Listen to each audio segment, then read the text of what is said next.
So here's the confusing part about infix notation. Whereas in prefix notation, a set of parentheses always denotes the invocation of an operator or the call to a function, in infix notation they do not. In infix notation, we often have operations which are not surrounded in a pair of parentheses, and then also have expressions which are superfluously surrounded in parentheses. Here, for example, we have an expression of the variable foo, which simply evaluates into the current value of foo, whatever that may be. In infix notation, we can surround foo in as many pairs of superfluous parentheses as we like, and the expression remains unchanged. It's still just the variable foo. In prefix notation, though, we can't do this. We have to just leave it as foo with no parentheses, because in prefix notation, surrounding foo in parentheses calls foo as a function.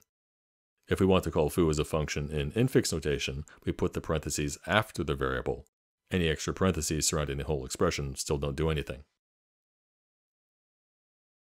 Assignment in JavaScript is considered an operation, not a distinct kind of statement. The assignment operator is an equal sign, and you put the target of the assignment on the left and the value to assign on the right. For example, here, the division operator has a higher precedence than the assignment operator, so the division here is done first. So bar divided by 2, that value is assigned to the variable foo. If we were to write the equivalent statement in Pigeon, it would look like this. The odd thing about assignment as an expression is that the target of the assignment, the thing which is the left operand, is not like an operand to any other operation, because it's not really an expression.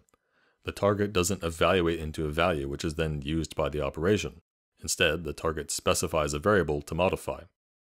In the JavaScript specification, targets of assignment are called L values, in contrast to normal expressions which are called R values. The L and R stand for left and right, as in the left and right side of the assignment operator. L values are things which can go on the left side of the assignment operator, R values are things which can go on the right.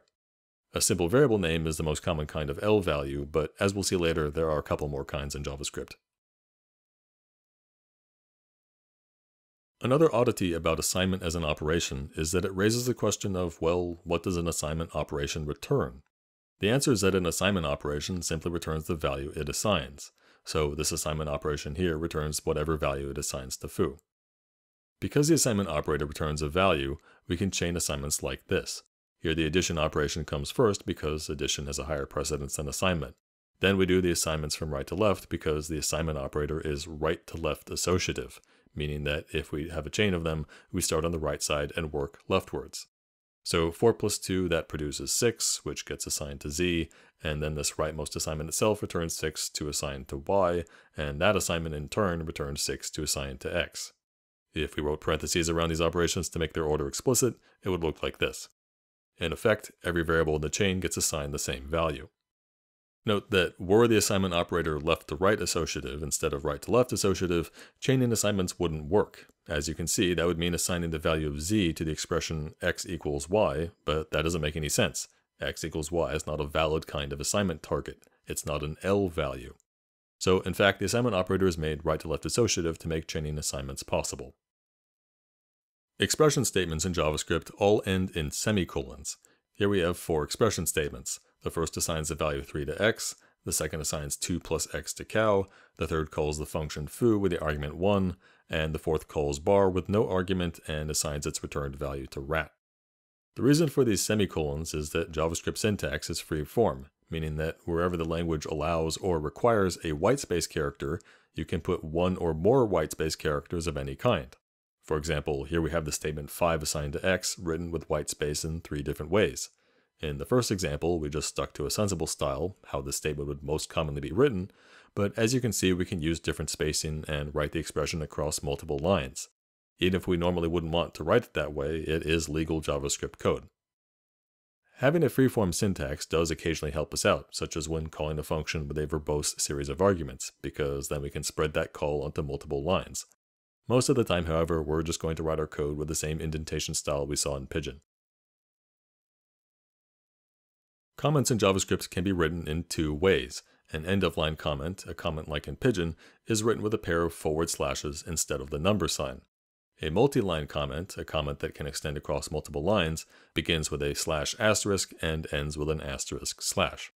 Note that with a multi-line comment, text after the ending */ is considered part of the code, even if it's on the same line as the comment.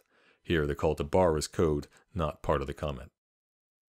The deceptive thing about multi-line comments is that you cannot nest a multi-line comment inside another multi-line comment. Here the language considers the comment to run from the first slash asterisk to the first asterisk slash, leaving lemon asterisk slash as part of the code. Identifiers in JavaScript conform to the same rules they do in Pigeon, except in JavaScript you can also use underscores and the $sign. So these are all valid identifiers in JavaScript. In Pigeon, we implicitly created variables by assigning to a previously unused name, but in JavaScript we have to explicitly declare the existence of our variables using a var statement. The var statement begins with the reserved word var, followed by the name of the variable, and then optionally an assignment to give that variable an initial value. Here we're declaring a variable named monkey and another named zebra, which is given the initial value 3. When we declare a variable but don't give it a value, its value is not null as you might expect, but rather a different value called undefined. So here, for instance, if we declare a variable named Jeff without any initial value and then pass Jeff as argument to a function, the parameter for that argument receives the value undefined. In contrast, a variable which hasn't been declared doesn't exist, and so if we attempt to use an undeclared variable, like Amanda here, that triggers an error.